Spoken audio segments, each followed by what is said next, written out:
여기선 딱 이렇게 세 문제가 나와요. 토지의 특성이 가장 어렵죠, 그죠? 토지 특성은 이제 자연적 특성 위주로 가져가세요. 인문적 특성은 잘 나오진 않습니다. 아직 뭐 가치의 다원서 같은 것도 아예 안 하려고 그랬는데 아예 안 나옵니다, 시험 문제. 그래서 그냥 이해만 하시지 프린트 위주로 가져가시면 돼요. 아시겠죠, 그죠? 그 다음에 이제 공간으로 갑니다. 마찬가지로 이 14페이지 보시면은 그 부동산이 갖고 있는 속성, 존재 가치가 공간의 가치와 위치 가치가 있는데 여기도 거의 요새 끊겼어요. 그죠? 자, 공간은 3차원 공간이라고 배우셨죠, 그죠? 그래서 개념만 가지고 가세요. 공간은 3차원 공간입니다. 3차원 공간. 다 입체 공간이라고 하고요. 그래서 복합 개념으로 우리 공간을 바라보자는 거죠. 법경기로서. 법률, 경제, 기술 다 우리가 보자는 얘기인데 이 지구 중심을 이렇게 잘라요. 잘라서 3차원 공간이죠. 이렇게. 여기를 이제 우리가 수평 공간이라고 하고요. 수평 공간이고 여기를 공중 공간이다. 여기를 지하 공간이라 그래요. 자, 공간도 소유권이 없어요. 소유권이 있어요. 그래서 3차원이고 입체, 수평, 공중, 지중인데 이 공간으로서 인식할 때가 이제 우리가 법 제2번 212조라는 단어가 있죠, 그죠? 거기 이제 우리가 중요한데요. 일단 수평공간을 이용할 수 있는 권리가 지표권이고, 그 다음에 공중공간을 이용할 수 있는 권리가 공중권, 그 다음에 지하공간을 이용할 수 있는 권리가 지하권이에요. 그럼 법경기로 보자는 것은, 자, 이 권리는 소유권을 얘기하고요. 공간은 아까 그냥요, 이건 기술적이에요. 공간에도 가치가 있죠. 가치에 대한 경제적 가치, 복합 개념으로 가자는 얘기고요. 근데 이제 우리가 시험 문제 나오는 건 민법 제220, 자, 거기 보시면 민법 제212조에는 이 소유권이요. 무한정이에요. 정당한 이익 있는 존재예요. 건전한 이익 있는 존재하는 상한이 미친다고 돼 있죠. 거기가 뭐냐면 사적 소유권이 인정되는 범위예요. 개인이 소유권이 인정되는 범위를 얘기하는 거죠. 자, 그럼 여기를 얘기하는데 사적 소유권이 인정되는. 자, 그러면 사적 공중권이라는 자체와 공적으로 나눕니다. 자, 그럼 여러분 생각하실 때 햇빛을 받을 수 있는 일조권은 사적이죠. 조망권도 사적이에요. 그 다음에 우리가 알다시피 용적률 인센티브제를 주잖아요. 이것도 건물을 올릴 수 있는 거니까 사적 공주권에 들어가고, TDR이라는 단어는 아직 우리나라에 시행되고 있지는 않죠. 개발권을 양도된다는 것도 이 공중권의 사적 공중권의 활용이에요. 근데 항공기가 왔다 갔다 해서 통행료 받을 수는 없죠. 그럼 항공권이다, 전파의 발작, 접하권은 사적이다, 이건 공적이다, 공적이라는 거죠. 자, 그러면은 밑에 도시지역은 건물이 고층화됨에 따라서 개발권 양도제도나 용적률은 지하입니까? 공중입니까? 공중이죠. 이걸 좀 강조하시고, 그 다음 우리 쪽 지표권이라는 단어가 있나요? 지표권은 수평공간을 이용할 수 있는 권리예요. 지표상의 토지를 배타적으로 이용할 수 있는 권리인데 물에 관한 권리가 아직 시험에 안 나왔어요. 그래서 지표권 내용에 물에 관한 권리도 포함이 됩니다. 자, 그럼 물에 관한 권리라는 거는 물의 소유권이에요. 물을 사용할 수 있는 권리예요. 유역주의와 선용주의죠, 그죠? 그래서 유역주의라는 자체는, 자, 우리가 수변 지역에 적용돼요. 그래서 물이 풍부한 지역에만 유역주의가 돼요. 그래서 우리가 하천 주변에 있는 소유자를 유역지 소유권자라고 하거든요. 자, 그럼 얘네들은요, 수빈이니까 혼자 먹어야 돼요? 골고루 나눠 먹어야 돼요? 그럼 골고루라는 게 키포인트죠. 근데 선용주의라는 것은 사막이에요, 사막. 사막은 수빈입니까? 건조지역입니까? 그럼 먼저 선자를 써요. 똑같이 나눠주면 농사를 못 줘요. 그럼 따라서 먼저 이용. 먼저 이용하고 나머지 사람이 이용하거든요. 여기가 먼저가 이제 키포인트가 되고요. 근데 우리나라는 상부상조 정신에 민법에 유역주의를 선택해요. 그럼 우리나라 무슨 주의? 유역주의. 자, 야매입니다. 우리나라에 이응 들어갔죠. 유역주의 이응 들어갔죠. 그럼 우리나라 무슨 주의? 그럼 유역은 수변, 그 다음에 선용은 건조지역으로 나누는데 우리나라는 유역주의 선택한다는 걸 가지고 가시고요. 지하권도 마찬가지예요. 지하권도 정당이 있는 것이, 사적 소유권이 인정되는 것이 사적 지하권이라는 게 인정이 되죠. 지하수는 이용할 수 있죠. 근데 미체굴된 강물, 공적입니다. 자, 이 미채공된 강물은 채굴할 수 있다 없다? 없다. 그래서 이 소유자의 토지 구역의 지하 공간은 또 어떤 이익을 획득하거나 그래서 강물을 취득하거나 지하수를 사용할 수 있는 권리도 다 포함이 돼요. 근데 나라마다 틀립니다. 근데 우리나라는 우리가 강화권이 개체가 되는 미채공된 강물에 대해서는 인정하지 않는다는 거 꼭 기억하시고요. 자, 공중권은 어떻게 돼요? 공간을 타인의 방해받지 않고 얘도 고도까지 포괄적으로 이용할 수 있는 권리까지만 속한다는 얘기죠. 그래서 공적은 항공권이고 사적은 일조권이라고 되어 있죠. 이렇게만 가지고 가시고요. 위치라는 단어가 있나요? 자, 위치는 자, 아까 절대적 위치와 상대적 위치로 나눠요. 그죠? 위치로서에 대한 가치인데 들어보세요. 위치입니다. 자, 그래서 아까 29번지가 아파트고요. 30번지가 공원이면 절대적 위치는 바뀐다 안 바뀐다? 안 바뀌어요. 그럼 절대적은 물리적이죠. 그럼 물리적인 이 물리적 절대적 지리적 좌표는 바뀐다. 절대적 위치는 불변이다. 불변입니다. 불변이어서 부동성이라는 거 배우셨죠?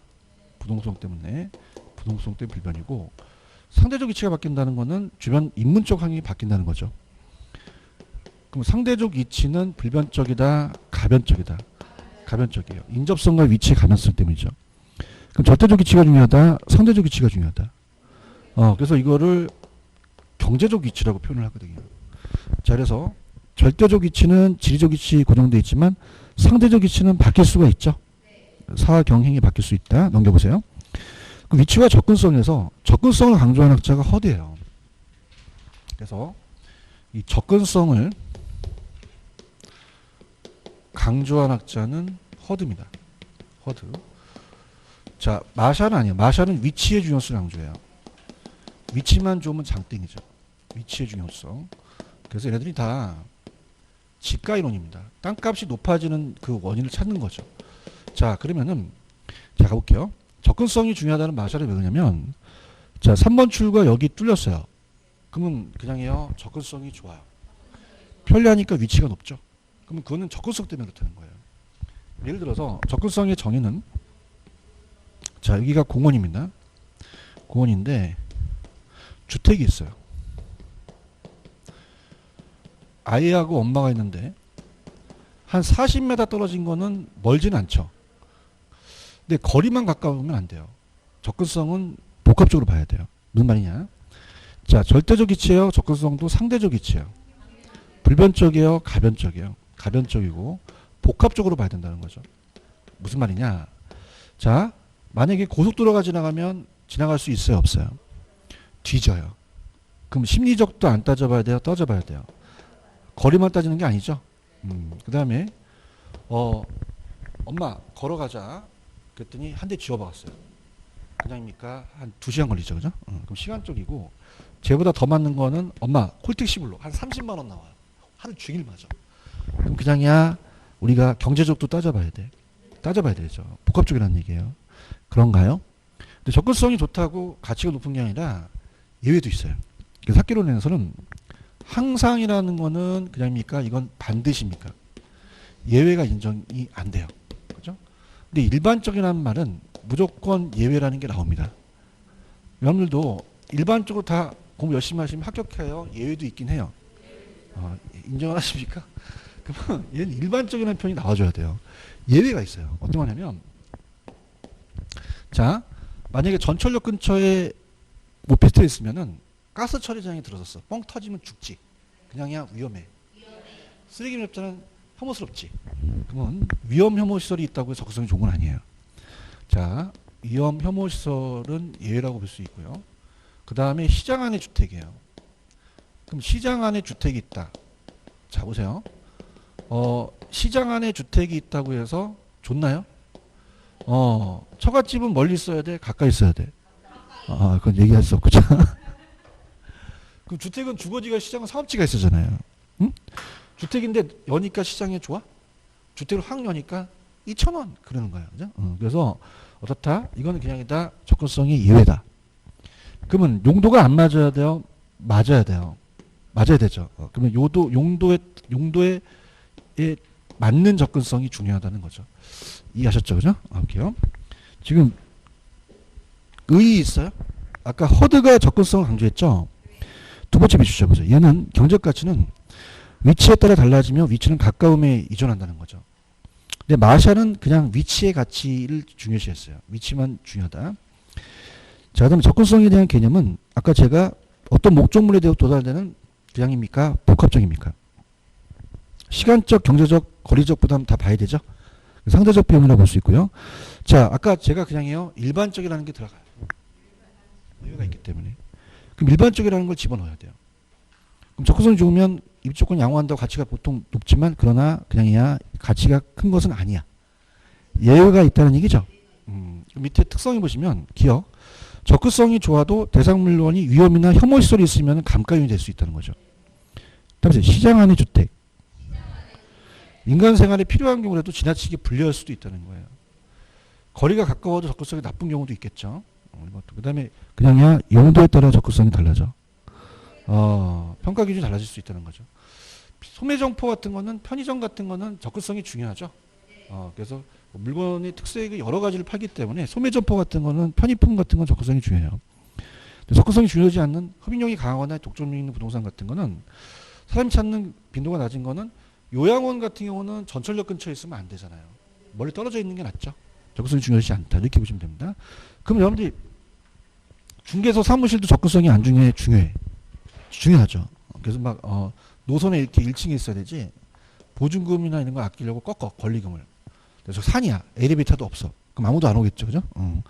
그러면 여러분들은 학원도 그냥이야 접근성이 중요해. 그럼 우리 학원 접근성 안 좋아? 좋아. 좋잖아요. 버스도 있죠. 운전자도 있고. 그렇죠. 그럼 여기 잘해야 돼. 여러분 이 학원을 선택할 때 접근성 보고 오셨어? 강사 보고 오셨어? 열심히 하겠습니다.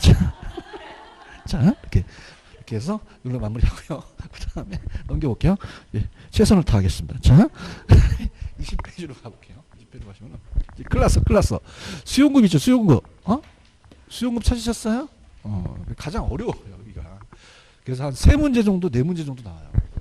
근데 이게 20년 동안 제가 강의를 해보니까 따라서 대체제 보완제 가장 어려워합니다. 대체제 보완제 어려워하고 따라서 균형의 이동 막 둘 다 이동하고 한쪽만 이동하는 게 있죠. 얘기해봐. 그죠? 수용금 미치겠어. 그냥 아주 그냥 그래프 나오면. 그다음에 탄력성에 대해서 소득 탄력성과 교차 탄력성이 좀 어려워요. 아시겠죠? 그죠? 그러니까 여기가 지금 전국 수강생들이 가장 어려워하는 게 수용급의 그래프를 잘 못 잡아요. 그죠? 그래서 일단 천천히 가는데 20페이지로 가볼게요. 수요의 개념이라는 단어가 있나요? 수요는 파는 쪽이에요? 사는 쪽이야? 사는 쪽이죠. 수요의 개념으로 한번 잡을게요. 그럼 소비자가 일정 기간이라는 걸 명시해야 돼요. 왜? 유량이라는 단어를 명시해야 되는 게 경제학자들이 양적인 게 이 양을 기간이냐 아니면 시간적 개념이냐 아니면 시점 개념이냐가 중요한 거예요. 갑순이가 사과를 100개 먹어. 많이 먹어? 적게 먹어? 3년이 100개인데? 한 달에 100개면 많이 먹죠. 하루에 100개 먹으면 사람이야? 삥 꽂고 다녀. 사과 같은 내 얼굴 그리면서. 그죠? 그럼 그냥이야 기간이 중요해. 그렇죠. 경제학자들은 수요공급은 유량을 정의하는 거죠. 대답해봐요. 이 칠판 주개를 10,000개 생산해요. 많이 해요? 적게 해요? 기간에 따라 틀려요. 그렇죠. 그래서 이 수요공급에서 가장 중요한 거는 수요공급 니네들 일정 기간이라는 걸 꼭 명시해 이렇게 하는 거예요. 그래요? 근데 그냥 우리 부동산은 예외가 있다. 재고주택이라는 게 있어요. 그냥입니까? 시점에 따라 다릅니까? 절량이라는 주택이라는 게 있잖아요. 그래서 그걸 우리 부동산에서 가져와서 좀 절량이라는 것도 좀 가져가자는 얘기죠. 아시겠죠? 근데 전반적으로 일반적이라는 말을 썼죠. 일반적으로 수용금 다 절량이다, 유량이다. 유량 개념을 정해야 되는 거죠. 아시겠죠? 그죠? 그래서 일정 시점을 명시해야 돼요. 기간을 명시해야 돼요. 기간을 명시하는 게 우리가 원칙이라는 거예요. 아시겠죠? 그죠? 그럼 유량, 절량으로 가야 된다. 유량으로 가야 된다.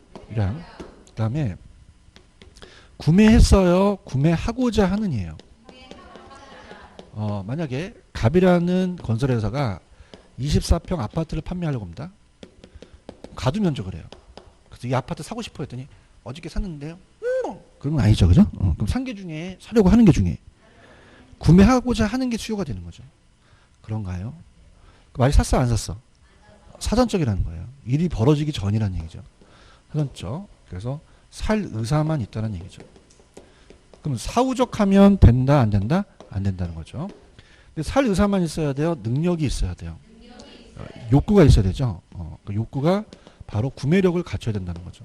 구매력. 유효 수요를 얘기합니다. 유효 수는 살 의사만 있어야 돼요? 살 능력도 있어야 돼요? 다 갖춰야 된다는 거죠. 근데 여기도 어떻게 돼요? 차입 능력이 들어가죠. 무주택 서민들은 살 의사는 있는데 능력이 없죠. 그러니까 살 능력을 정부가 키워줘야 됩니까? 그러면 고의로 좀 저리 단기로 LTV를 좀 어떻게 돼? 올려줘야 되는 거죠. 아시겠습니까? 그럼 유효 수요는 그냥이야 차입 능력도 들어가. 금융의 대출금도 들어갈 수 있다는 거죠. 아시겠습니까? 들어볼게요. 자, 수요란 소비자가 일정 기간이죠. 그렇죠? 그 다음에 재화와 서비스를 구매했어요. 구매하고자 하는 거예요. 욕구죠. 일정 기간 특정 가격 수준에서 소비자가 구입하고자 하는 최대 수량이다. 사후적이다. 밑에 사전적이다. 실제 구매된 게 아니죠. 그래서 의도된 양, 실제 구입한 양을 의미한 게 아니다. 그냥 수요돼요. 유효 수요돼요. 살 의사만 있어야 돼요. 구매력을 가져야 돼요. 가져야 되죠. 그 다음에 유량과 저량이라는 단어가 있죠. 그 부동산 입장에서는 저량 개념도 있다는 얘기입니다. 자, 그래서 저는 제자가 부인입니다. 기억나시죠? 근데 보통 저량이라는 개념의 기출문제가 나오는데 이 저자가 통화량 같은 걸 원하셨어요. 근데 아까 해보세요. 모의고사는 교수가 내요? 강사가 내요? 강사가 통화량 같은 거 내는데 절대 통화량 같은 거 안 나옵니다. 일단 여기 나와 있는 건 다 설명해 드릴 거예요. 아시겠죠? 근데 제가 아까 말씀드렸지만 나오는 건 그냥이야 이 저량의 네 가지가 나와. 따라 인구, 재고, 자산, 가치 이 네 가지만 나오지 다른 건 안 나와요. 이해하셨죠? 그죠? 그래서 이렇게 네 가지만 나와서 제가 오늘 프린트에 기출됐던 지문들을 다 집어넣었거든요. 그죠? 자, 그래서 들어간다면 많은 걸 외우는 게 좋아요? 적은 쪽을 외우는 게 좋아요? 저량으로 가거든요. 근데 이게 강사들이 넓혀놓다 보니까 국부라든지 통화량 같은 걸 집어넣어요. 그죠? 그러니까 더 헷갈린 거죠. 무슨 말씀인지 아시죠? 그죠? 그래서 강사들이, 그러니까 제가 봤을 때 이런 것 같아요. 제가 이제 조금 강의가 좀 물어오르면 안 나오는 거 아예 안 해버리려는 생각이 있어요. 그죠? 왜냐면 이제 강의가 이게 제가 이제 뭐냐면은 일단은 여러분들이 그래도 이렇게 좀 용하다 그러나 그런 데 가면 막 믿어버려요. 막 그 사람을. 믿는데 또 내가 세종시까지 내려오니까 제가 일탄가 제가 좀 잘하나 의심을 하거든요. 근데 내가 만약에 베스트까지 간다면 저는 안 나오는 거 안 해버리려고 합니다. 제 말 인정하십니까? 왜냐하면 그런 생각이 들어요. 내가 진짜 꼭대기까지 가면 나는 이제 안 나오는 거 안 하고 나오는 것만 하겠다라는 거죠. 그 다음 뭐냐면 감정평가를 제가 강의를 해요. 감정평가는 그냥입니까? 공인중개사 외적인 겁니까? 그런 게 나오겠죠. 무슨 말씀인지 아시죠? 그러니까 모의고사가 굉장히 어려워요. 그건 강사가 어렵게 만듭니다. 강사 출신들이 지금 저를 포함해서 다 똑똑해요. 다 서울대 스카이 나온 애들 다 있거든요. 그러다 보니까 무슨 외안 보이고 통화량까지 내는데 여러분들은 그냥이야 수준이 좀 거기까지 낮지. 본인이 낮다는 거 어떻게 알아? 그러니까 강사들 생각을 하는 거예요. 강사들 생각을. 그래서 모의고사가 상당히 어렵습니다. 모의고사가. 저도 이제 EBS 모의고사를 제가 7개를 넣었는데 저도 할 수 없어요. 어차피 다른 강사 되지만 통화량이나 뭐 국부 이런 것도 다 내는데 쓸 데가 없는 거죠. 그러니까 우리는 그런 생각을 해요. 강사들은 이것도 나올 것이다. 나오기 개뿔이 나와. 안 나와요. 안 나오고 외적인 거는 타 시험 문제 나왔던 거. 여러분들 민법이요. 민법도 공인중개사만 있을까요? 타 과목이 있을까요? 타 있어요. 아시나요? 감정평가사 아시죠? 변리사 아시죠? 엄청 많아요. 거기서 문제를 끌고 와야 돼요. 끌고 와서 여러분들한테 강의를 해줘야 됩니다. 왜냐면 그게 외적인 거예요. 무슨 말씀인지 아시죠? 강사가 생각하는 게 외적인 게 아니에요. 이해하셨습니까? 그래서 그럴 날이 이제 오는데 제가 이제 이제 동영상을 찍고 이제 여기는 이제 좀 해커스나는 공인이 아니니까 얘기하는데 지금 한 6년 있다가 제가 전임 교수로 가요. 전임 교수. 그건 나중에 얘기하고. 그래서 그때는 이제 제가 출제원으로 들어갑니다. 출제원 들어가면은 저는 여러분들이 많이 고생을 했잖아요. 그래서 나올 것만 좀 내려고 그런 생각이 들어요. 근데 이제 그 전에 그건 나중에 얘기하는 거죠.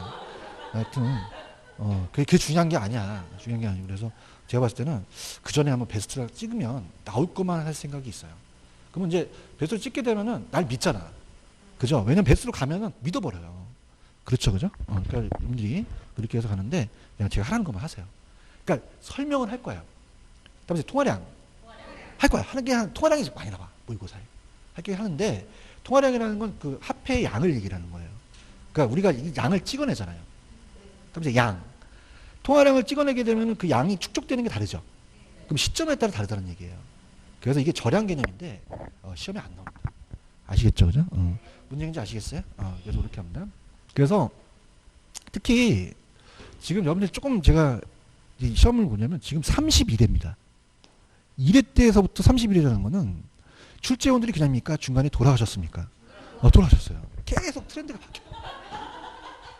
바뀌다 보니까 젊은 애들 쪽으로 많이 돌려요. 그러니까 젊은 애들 지금 시험에 나오는 쪽에 대한 기출문제를 돌립니다. 그러니까 기출문제 위주고 거의 거기 수준으로 나오니까 글로 가야 돼요. 근데 이게 좀 어렵게 나온다면 계산 문제만 돌려요. 계산은 기출에서 냈거든요. 근데 기출에 숫자만 바꿔도 못 풀 걸 알고 있어요. 그래서 제가 항상 뭐 차 안에서 땡긴다 이런 걸 해드리는 게 그래서 해드리는 거예요. 아시겠죠, 그죠? 그래서 일단 연세가 드신 분들은 거의 다 해요. 다. 저를 빼고 이제 연세가 좀 드신 강사들 있잖아요. 그러면 전부 다 해요. 근데 나온다 안 나온다? 안 나옵니다. 안 나와요. 그래서 요즘 트렌드가 일타를 찍는 강사들 보면 거의 기출문제만 합니다. 제가 아는 강사도 그렇거든요. 그래서 노량진에서 강의하는데 거의 기출문제만 돌려요. 그죠? 그래도 왜? 합격을 하니까. 그러면 그 기출문제만 해도 7, 80점, 70점 나오거든요. 그러니까 기출문제를 돌리는 게 훨씬 낫다는 거죠. 이해하셨죠? 그죠? 자, 그럼 무슨 양과 무슨 양이 있다? 유량과 절량. 그럼 제가 기출문제에 나왔던 걸 다 말씀을 해드려 볼게요. 자, 유량은 흐를 자를 쓰죠. 아닙니까? 일정 기간입니까? 기간. 플로우라는 얘기를 쓰죠. 영어도 나왔거든요. 절량은 고요 있다는 얘기예요. 절량. 그래서 우리가 스톡이라는 말을 씁니다. 스톡. 그래서 일정 시점을 얘기를 하는 거죠. 그래서 자, 이건 어떤 시간적 개념이고 이건 지금 현재의 얼마냐라는 거라는 거죠. 맞습니까? 그럼 아까 사과를 100개 먹어. 많이 먹어, 적게 먹어? 기간에 따라 틀려. 그러면 수요공급이야. 너네들 유량으로 얘기해. 이렇게 얘기하는 거죠. 맞습니까? 근데 그냥 수요예요? 우리가 부동산 수요예요. 그럼 우리 부동산은 종합운용가액이잖아요. 갖고 왔어, 부동산을. 부동산 갖고 왔더니 그냥이야? 재고도 있어. 그 재고도 있네. 그럼 절약이라는 개념도 있어야겠네. 이 부동산의 수요가 탄생이 된 거예요. 아시겠습니까? 자, 그래서 가장 많이 나오는 게 소득이에요. 갑돌이가 1,000만 원을 소득을 벌어요. 그럼 갑돌이 와이프가 1,000만 원 소득을 갖다 줍니다. 그럼 연 1,000만 원 갖다 주면 그냥이야 쫓겨날 수도 있어. 월 1,000만 원 주면 좋아하죠. 하루에 1,000만 원 주면 기절해요. 그럼 이건 그냥이야 기간에 따라 틀려. 그러면 유량이라는 개념을 명시하라는 거예요, 학자들이. 근데 자산이라는 거는 축적된 게 다르죠. 그럼 이건 절량이라는 얘기고요.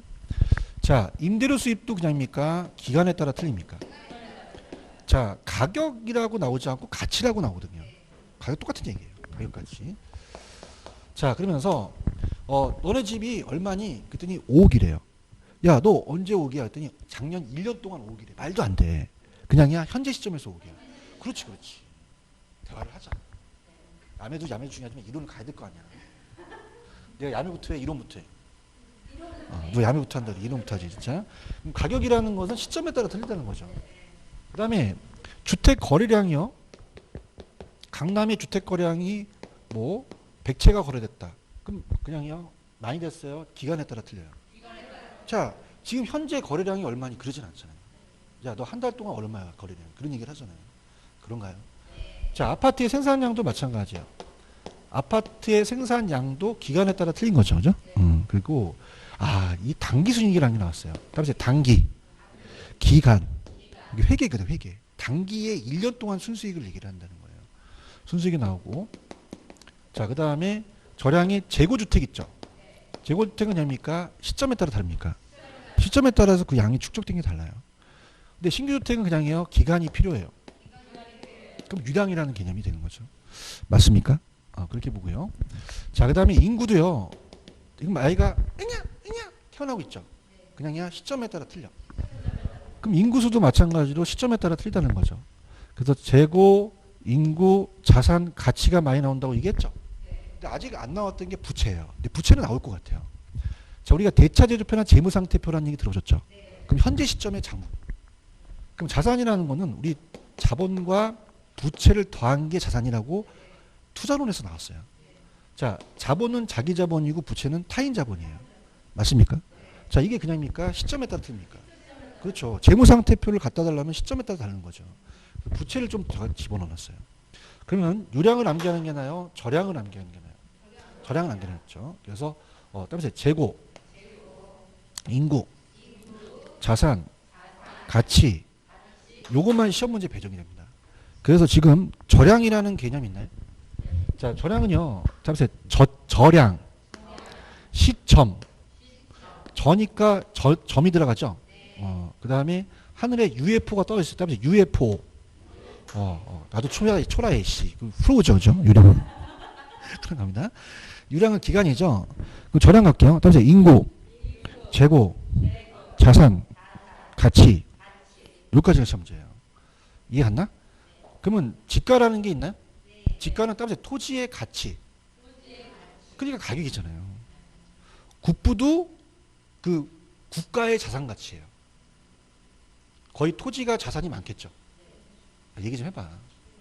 통화량은 아까 이 양을 찍어내는 게 통화량이 달라질 수 있잖아요. 시점에 따라 양의 축적이 다르다는 거죠. 그러니까 통화량이 모의고사에 잘 나옵니다. 모의고사. 외환 보유고도 마찬가지고 외채도 마찬가지고. 이해 갔나요? 그 다음에 유량이라는 단어는 거의 기출을 냈더라고요. 그다음에 지대. 지대도 나왔어요. 지대가 토지의 임대료거든요. 그 다음에 임대료 소득. 그 다음에 국민총생산이라는 얘기 들어보셨죠? 그건 1년 동안의 국민총생산을 따져요. 그 다음에 소득. 소비도 마찬가지고 임금. 투자라는 거 있어요? 자, 이렇게 봅니다. 여러분들 돈이 들어오고 나간 건 다 유량이에요. 그죠? 자, 내가 1,000만 원이 들어왔어요. 많이 들어왔어요? 적게 들어왔어요? 기간에 따라 틀려요. 1년에 1,000인지 모르잖아요. 내가 이자 비용이 나가요. 그럼 그냥입니까? 이것도 기간에 따라 틀립니까? 투자는 뭐냐면 자금의 투입. 자금이 들어온 거거든요. 맞나요? 그럼 그냥입니까? 유입됐습니까? 그럼 얼마나 유입된지는 기간에 따라 투자 금액이 다를 수도 있다는 거죠. 이해하셨죠? 안 나와. 투자는. 그죠? 강사가 넓히는 거야. 나중에 이제 나는 탑으로 오르면 이거 다 지울 거야. 다 지우고 기출문제만 할 거야. 아시겠죠? 그죠? 그 다음에 신규 주택도 유량이죠. 주택거래량도 유량이라고 나왔죠? 찾았습니까? 근데 이게 잘못 내면 이의시청이 나올 수 있거든요. 기출문제 날 수밖에 없어요. 아시겠죠? 그래서 그 야매, 저는 제자가 부인입니다. 아세요? 자, 그럼 어떻게 암기하시냐? 제가 아니라 제가 아는 지인이 제자랑 결혼을 했어요. 저는 그냥입니까? 저량입니까? 누가 부인이라고요? 제자가 부인입니다. 자, 쟤는 따라서 재고, 자산, 가치, 부채는 아직 시험에 안 나왔어요. 부채. 자, 그 다음에 인구라는 게 있죠. 체크했습니까? 이렇게 해서 보시면 돼요. 아시겠죠? 그러면 자, 저량을 찾아보세요. 제 프린트 6번 문제.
네 개죠, 네 개.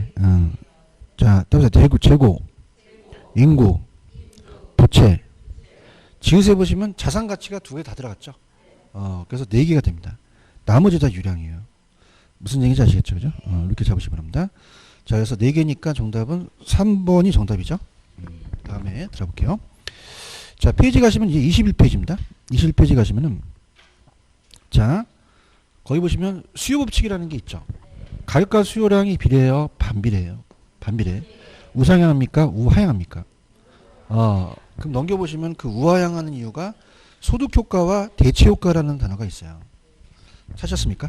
그럼 우리가 두 가지 합쳐서 이제 우하향하는 이유가 가격효과 때문에 그런데 소득효과와 대체효과는 또 다르게 표현돼서 나올 수 있어요. 소득효과와 대체효과는 다른 의미입니다. 대체효과는.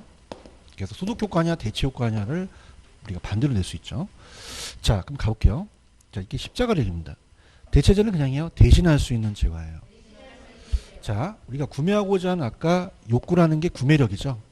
자, 구매력이 1,000원을 갖고 있어야 돼요. 이거 쓸 수 있는 능력이죠. 자, 이게 이제 우리가 이 명목소득이 됩니다. 얘가 1,000원을 벌었죠. 자, 그러면 이 소득효과와 대체효과는 대체는 대신할 수 있는 재화니까 A 재화와 B 재화를 한번 얘기해 보도록 하겠습니다. 자, 그러면 그냥요, 대신할 수 있는 재화예요. 그 콜라가 비싸면 사이다 사 먹으면 되죠. 자, 그럼 가격도 비슷해요. 100원에 10개를 사고요. 100원에 10개를 사려고 합니다. 근데 시장상이 갑자기 가격이 상승을 해버렸어요. 자, 그러면 가격이 상승을 하게 되면은 그냥입니까? 양을 줄입니까? 그게 수요 법칙이죠. 그죠? 그래서 난 5개밖에 못 사요. 그런가요? 근데 이것을 소득 효과로 표현할 수 있고 또 대체 효과로 표현할 수도 있다는 거죠.